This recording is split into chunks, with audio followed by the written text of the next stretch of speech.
Let's get ready to rumble! Derek Chisora, his career is always taking unexpected turns in the ring and outside the ring. You know, in 2018, he hooked up with David Haye, his arch nemesis. That shocked everybody. They split, I think, just before the Parker fight this year.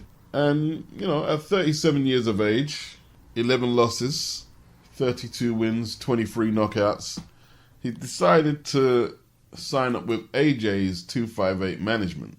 Now, Anthony Joshua and Derek Chisora have been at that Finchley Boxing Club at the start of both their careers, and that's where AJ met Derek, and I think Derek's always been a role model to Joshua. He's always looked up to Derek. I don't think they'll fight each other. I think they have that type of relationship. And it's going to be interesting to see where this next chapter in Derek's career goes. He lost his last two, with split decision, lost to former WBO champion, Joseph Parker. And, you know, he had a decent performance against Usyk. The scorecards will tell you that. What I hear from a lot of boxing fans about Derek Chisora is all about stats and his record. That's all they look at, is the numbers. What they're not getting is the have gloves will travel mentality. The will, the spirit to compete and not necessarily win every time. You know, when you look at the resume and the names on it, you'll be hard pressed to find a heavyweight in the world who has faced the level of opposition that Derek Chisora has. And that includes Fury, Wilder, and Joshua. Losing the rematch to Tyson Fury, getting knocked out by Dillian. The first fight was a thriller, but he's still a draw in his home country. They'll be talking about Derek in 10 years' time. Half of these guys who've held belts, title holders and whatnot, but who's going to be talking about them in a few years' time? You know, I put a poll up on Twitter, and I don't have a big Twitter following, and in 24 hours, 568 people responded to this post, to this poll, I should say, who would win out of Derek Chisora and Luis Ortiz. These are the type of fights boxing fans want to see. It intrigues them to see if Derek's all-and-out aggression and power punching could offset Luis Ortiz's counter-punching and punch power. You know, they're a similar age. No one cares if they're champions or not. They're competent, thorough pros, although Derek has a way more extensive resume. And people want to see these fights. And Derek edged it out, 51-49. But we'd like to see it in the ring. But Luis Ortiz hasn't shown that willingness to take on all comers like Derek Chisora. In fact, after watching Holyfield, after watching Jake Paul and Woodley recently, you know, 58-year-old Holyfield, it perhaps wouldn't do any harm if a lot of the prima donnas in boxing would take a leaf out of Derek's book and not worry about statistical records. And that goes for the fans too. Stop watching records and numbers and watch competitiveness and the will to compete. Look at guys like Kiko Martinez and don't look at the record. Study the man's actual career. We need to go back to that a little. Derek's last two fights have been pay-per-view events against Joseph Parker and against Alexander Usyk. And he was the quote-unquote, if you like, A-side, despite his record. It's about value for money. It's about entertainment. It's not about Leonard Ellaby trying to sell you a guy with a clean record. And I'm not talking about Floyd, I'm talking about Tank. Telling us you're fighting Mario Barrios. Not because that was the only option you was left with, but that's the option you chose to take. And then try and pass it off as a world title fight when there's already a fighter in that weight class with all 4 belts. It's not good. What's going to happen to Tank if he fights and he loses? Will he smash into a million pieces and never be able to be put together again or something? What's the big deal about this? You know, you got Gary Russell stripped from the Ring magazine rankings because he hasn't fought in the last 19 months and he's supposed to be a world champion. You see, it's not hard to see why when most people talk about boxing in America, they think of Jake Paul and Evander Holyfield and Mike Tyson. It's not hard to see why. And I told you that Jake Paul is likely, with his brother, to become promoters in America. And now he's got a stake in Amanda Serrano's career. He seemed to be talking like he had a role in trying to make this Katie Taylor fight with her. And now you've set a precedent. What if the next YouTuber has double the amount of subscribers that Jake or Logan has, and they turn to boxing? They're going to take the attention away from the boxers who had successful amateur careers and are holding titles at pro level. They're going to take the spotlight away from them. The template's been set. What are you going to do about that now? They're still blaming Floyd Mayweather for the current state of boxing. What they're not doing, they're not addressing the question that I asked more than several times in 2014-15 when Floyd was still active. When Floyd retires, what are you going to do to replace Floyd as the franchise player in American boxing and world boxing? I asked it several times, but rather than answer the question, they want to blame Floyd. No, you haven't replaced him. You've replaced him with Logan, Jake, Mike Tyson, Evander Holyfield, and Vitor Belfort, and Triller. Back in the day, Derek put an online letter out to fight Deontay Wilder, which Wilder never replied to. He said, I don't think you're that good. I want to fight you. But he didn't get no reply back. Now, in 2021, I don't think Derek could beat Wilder. I don't think he could. But back then, that was a competitive, good fight. I remember when he called out Povetkin. He wanted to do a fight with Povetkin. I think Povetkin was up to it. And Frank Warren just vetoed the fight for no fucking reason. And a lot of people were pissed off with Frank. Who's the main event of this fight? Who's the main event? Yeah. It's the gentleman sitting next to you. Oh, mate, that's not going to work for me. I'm not going to sell out OTTO for them guys to be the main event. So I'm not going to be like cheap support to these guys. We need to change that. I'm bringing water, so I'm not playing that. I'm not going to be cheap support. Simple as. We're not playing on box office because these guys wouldn't sell box office by themselves. So fuck that. So either you give me a main event or else pull me out of the fucking show. So Sky have been busy recruiting more fighters to their roster. They now have Nathan Gorman. He's left BT. Nathan said the split with Frank was amicable. They've got Harlem Eubank, who's been fighting on MTK cards, and they've got Josh Kelly from MATCHROOM. Now, what do all of them have in common? They're all MTK managed in some capacity. Two of them are trained by Adam Booth, who inked a deal in 2019 with MTK Global. Eddie the other week said that Sky are negotiating with Daniel Kinahan, who I guess is the recruitment scout for Sky. In the last recruitment wave by Sky, we saw Savannah Marshall and Huey Fury move from MATCHROOM to Sky, both MTK Global managed. And Lewis Ritson, he's left MATCHROOM for Sky, and he's MTK managed as well. And now this week we've got Josh Kelly, MTK Global managed, Nathan Gorman, MTK, and Harlem Eubank, MTK. And you're telling me that Daniel Kinahan doesn't have a part of it like Eddie said? Sky are in denial about that, and technically they're probably not dealing with Daniel. But Kelly Sowland is. Adam Booth was obviously instrumental in Kelly and Harlem Eubank signing up with Wasserman. He trains them both, and he's managed by MTK. Harlem Eubank is about 11-0. He floats around the light welter and welterweight limit. We'll see where he settles when he starts, or if he is capable of fighting for domestic titles. We'll see what weight he settles at. Maybe they might match him with Josh Kelly. Probably not, though. They're both Adam Booth trained. Harlem has had some decent wins, considering the level he's at. But we'll see what he can do on the big platform, because Sky is a big platform. A big jump up from fighting on them MTK Global cards on IFL TV. Harlem, he's the cousin of Chris Eubank, who has also signed up with Wasserman recently, after laying around in PBC land stagnant for a couple of years. Josh Kelly, well, he was arguably the top boy at 147 on MATCHROOM and Sky, wasn't he, until David Abanesian popped his bubble. Since then, Conor Benn has had a couple of eye-catching wins and has become the number one boy at 147 at MATCHROOM. He's on the fringes of being a top 10 world-ranked fighter. They're trying to get a fight with Adrian Broner. And even Michael Mickelson, after his win against Chris Congo, he overtook Josh Kelly as well. Now, Mickelson doesn't have a fixed contract. It's a winner-stay-on thing right now for him. And we'll see how far he can progress under them circumstances. But Kelly slipped down the pecking order, didn't he? So, arguably, Sky are getting the cast-offs from MATCHROOM with Josh Kelly. People get a little upset when you tell the truth on Nathan Gorman because they like his personality, I think. But he was surplus to requirements at BT, wasn't he? He lost to Daniel Dubois. We saw the Richard Lartey performance, who Dubois destroyed in a shootout. And then MATCHROOM's Fabio Wardley destroyed Latte. But Nathan struggled with him over 10. He's a cast-off. Now you could argue that he might be better than David DILLIAN at BT, but we're basing that on the Sokolowski result for David DILLIAN. He hasn't taken an L yet. He's still a prospect.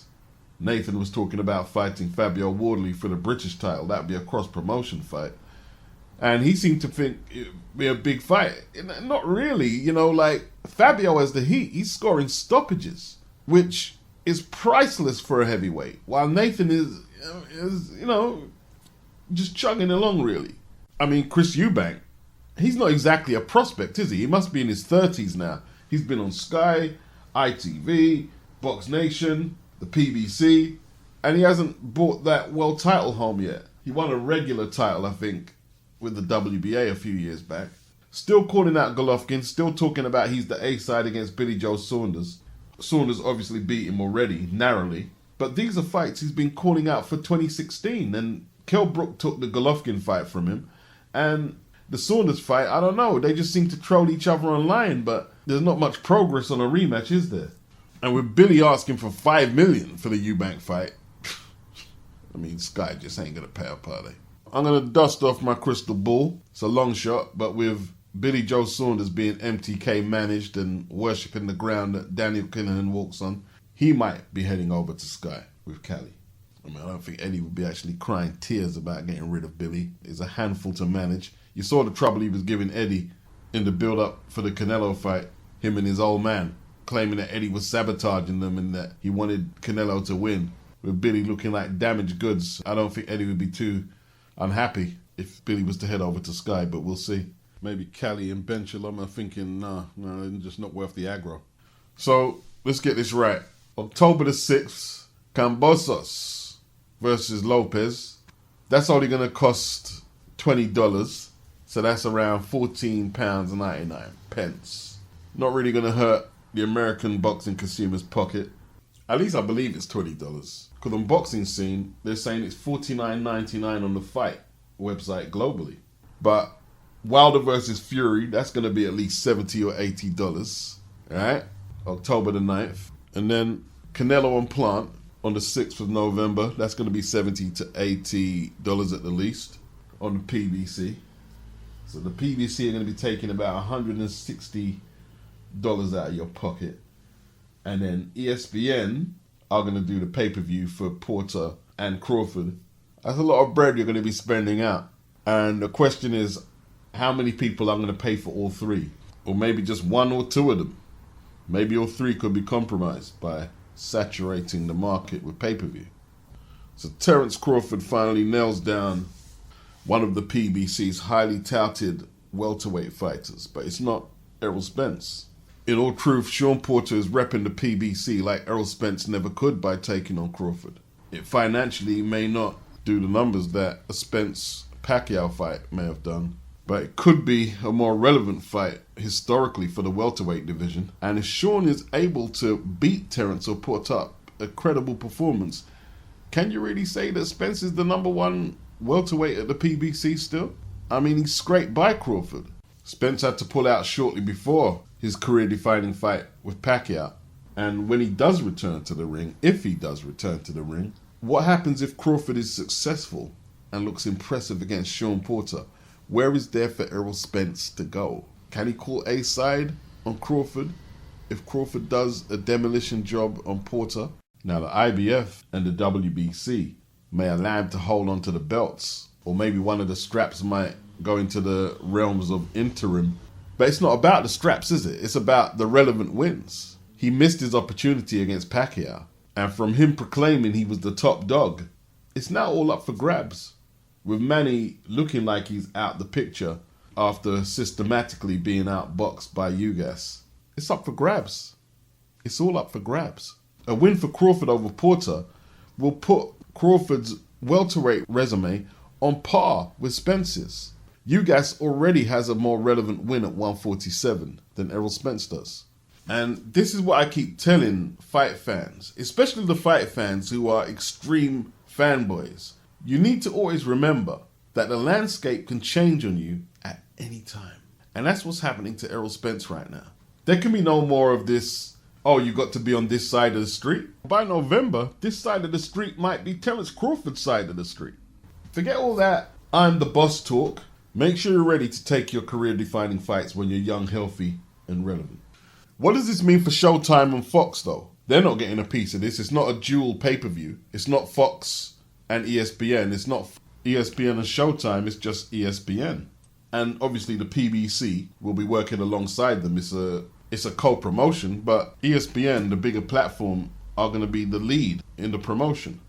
The PBC have the strangest fan base out of all the fan bases out there. I'm seeing Errol Spence's extreme fanboys trying to encourage people not to purchase the Sean Porter Terence Crawford pay-per-view. Sean Porter is a PBC fighter.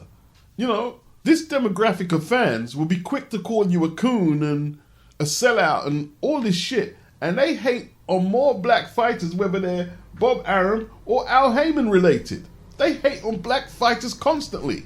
Anthony Joshua, Andre Ward, Jared Anderson is the newest one lately. I'm not exactly sure why. It could be an accumulation of things. Like, he was slamming the Glovegate theories and he was saying Wilder was hard-headed, and I don't think he agreed with what he believed was race baiting from the Wilder fan base. So now he's been excommunicated. Hey, man, I really need you weirdos to quit saying stuff like this, bro. Who is my people, bro? Like, I don't understand. Okay, I'm black. Okay, he black. What does that mean? I got white people in my family. Why y'all talking, bro? Y'all don't know who my people is. That's in reply to somebody online saying he should be on Wilder's side. He should be with his people. But it seems like he's more a Fury guy. Look, man, that's black American politics. I ain't getting involved. I'm black, y'all, and I'm black, y'all, and I'm blacker than black, and I'm black, y'all. What's this here? Dillian Whyte and OTTO Wallin agree terms. O2 Arena, October the 30th. OTTO Wallin, 30 years of age. He's 22-1. That one loss to Tyson Fury, where he cut up Tyson's face, 14 by stoppage. Dillian is 28-2, 19 knockouts. He's now 33 years of age. Dillian was critiqued by a lot of people when Chris Arreola was the front runner. Chris is 40. He gave Andy a little test, but a lot of people didn't want to see Chris there.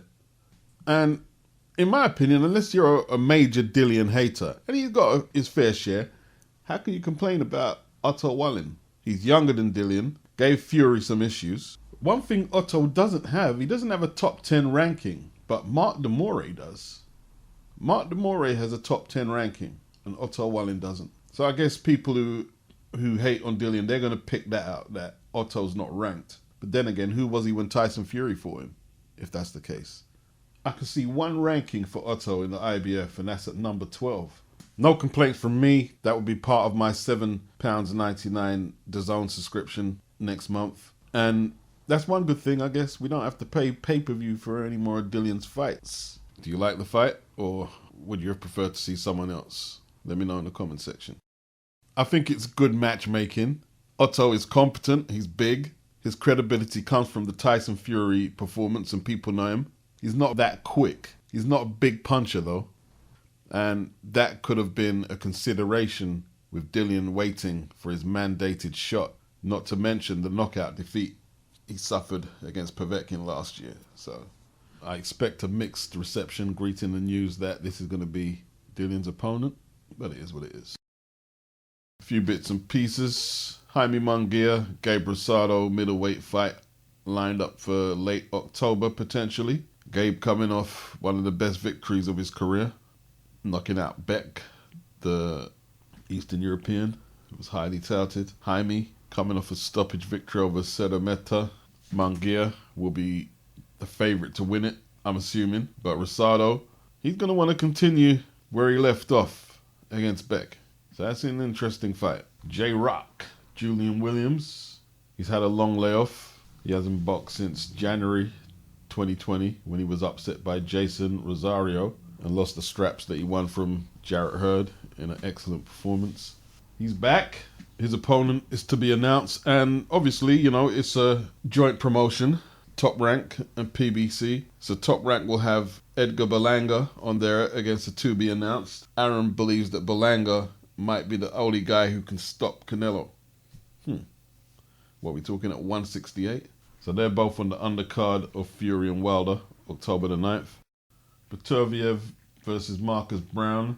They've been granted an extension by the WBC. The purse bid is delayed until September the 28th. Not shocked that they haven't finalized the deal yet. I don't think much people were excited about Marcus Browne challenging BETERBIEV. But nevertheless, as Boxing Scene are pointing out here, this is the third PBC Top Rank collaboration in the making. Obviously, we have Wilder and Fury next month, and we have Crawford and Porter in November. Some people are asking, could BETERBIEV and Browne actually be thrown on the Wilder and Fury card, maybe on Porter Crawford? Probably a good enough fight that it could headline itself, depending on what the purse structure is. Like, Eddie, this is a bit of a wake-up call for Eddie, man. Like, between the PBC and Top Rank, they've put on 2 undisputed fights. Taylor Ramirez, Castano, Charlo, they're working together on cards. And DAZN are a little bit out of the loop in America. Eddie said he's got a card to announce for October in America. But I've pointed it out before. A lot of people don't like when I say it, but it looks like he's losing the market more and more across there. The only way he can get any traction in America right now is to send AJ over there if AJ beats Usyk. There's nothing else he has in his stable that can make American boxing fans pay attention, as far as I can see, apart from Canelo. And for all we know, his next few fights may be on the PBC. Eddie's biggest moves in America recently has been feeding Canelo a couple of title belt holders in his quest to becoming undisputed at 168.